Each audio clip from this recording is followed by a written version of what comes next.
வணக்கம் மக்களே. 29 ஜூன் 2020 நம்ம சேனலுக்கு ஒரு முக்கியமான நாள். ஏன்னா அன்னைக்கு தான் நம்ம வந்து ஃபர்ஸ்ட் 100 சப்ஸ்கிரைபர்ஸ் ரீச் பண்ணியிருக்கோம்.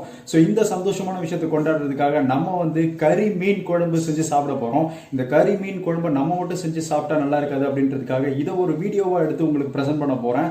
ஸோ இதே மாதிரி நீங்களும் உங்கள் வீட்டில் ட்ரை பண்ணி பாருங்க. சாப்பிட்டுட்டு டேஸ்ட் எப்படி இருக்கு அப்படின்றத சொல்லுங்க. உங்களுக்கு பிடிச்சிருந்துச்சு அப்படின்னா இந்த வீடியோவை நீங்கள் மற்ற எல்லாருக்கும் ஷேர் பண்ணுங்க. அது மட்டும் இல்லாமல் நம்ம சேனலுக்கு உங்களோட சப்போர்ட் என்னைக்குமே வேணும். ஸோ தொடர்ந்து நம்ம சேனலை வாட்ச் பண்ணிட்டே இருங்க. எந்த மாதிரி கண்டென்ட்ஸ்லாம் உங்களுக்கு பிடிச்சிருக்கு அப்படின்றத கமெண்ட்ஸில் சொல்லுங்க. ஸோ அதை பேஸ் பண்ணி நானும் நிறைய வீடியோஸ் பண்ண ட்ரை பண்ணுறேன். ஸோ வாங்க வீடியோக்குள்ள போகலாம்.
ஸோ இப்போ வந்து குழம்பு கொஞ்சம் கொதிச்சு வரட்டும். இதுக்கு ஒரு 10 to 15 மினிட்ஸ் ஆகும். அதுக்குள்ளே நம்ம இப்போ என்னெல்லாம் பண்ணோம் அப்படின்றது ஒரு சின்ன ரீகேப் மாதிரி பார்த்துடலாம். முதல்ல வந்து சின்ன வெங்காயம், தக்காளி, பூண்டு இது எல்லாத்தையும் எடுத்துக்கிட்டோம். அது கூட வந்து தனி மிளகா பொடி, மிளகா பொடி இது ரெண்டுத்தையும் சேர்த்து நல்லா அரைச்சி ஒரு விழுது மாதிரி எடுத்துக்கிட்டோம். ஸோ இந்த விழுதை வந்து நம்ம மீனில் போட்டு பரட்டி எடுத்துக்கிட்டோம். அதுக்கப்புறம் பார்த்தீங்கன்னா இதுக்கு முன்னாடியே வந்து கறி துண்டு ரெண்டை வந்து நம்ம நல்லா ஹீட் பண்ணி வச்சிருந்தோம். ஸோ அதை தூக்கி அந்த மீனுக்குள்ளே போட்டுட்டு அதில் வந்து கொஞ்சம் நல்லெண்ணெய் ஊற்றிட்டு அதோட சேர்த்து களைச்சி வச்ச புளி தண்ணியும் அதுக்குள்ளே ஊற்றி நம்ம டக்குன்னு மூடி வச்சிருவோம். ஸோ இது வந்து அந்த ஸ்மோக்ல அந்த மீன் வந்து நல்லா வந்து அந்த ஸ்மோக் வந்து இறங்கும். அதுக்கப்புறம் பார்த்தீங்கன்னா ஒரு வானொலியில் எண்ணெயை ஊற்றிட்டு அதில் வந்து சோம்பு, சீரகம் இது ரெண்டுத்தையும் போட்டுட்டு வெங்காயம், பூண்டு, தக்காளி இது எல்லாத்தையும் போட்டு அதோட சேர்த்து புளி தண்ணியும் போட்டு குழம்பு வந்து ரெடி பண்ண ஆரம்பிச்சிட்டோம். ஸோ குழம்பு வந்து ஒரு 10-15 நிமிஷம் நல்லா கொதிக்கட்டும். இதுக்கிடையில பிரட்டி வச்ச மீன்ல இருந்து இருக்கிற கறி துண்டை வெளியெடுத்து வச்சிருவோம். அதுக்கப்புறம் குழம்பு நல்லா கொதிச்சதுக்கப்புறம் ஒரு மீன் துண்டா எடுத்து உள்ள போட்டு நம்ம வந்து குழம்பை ரெடி பண்ண போறோம்.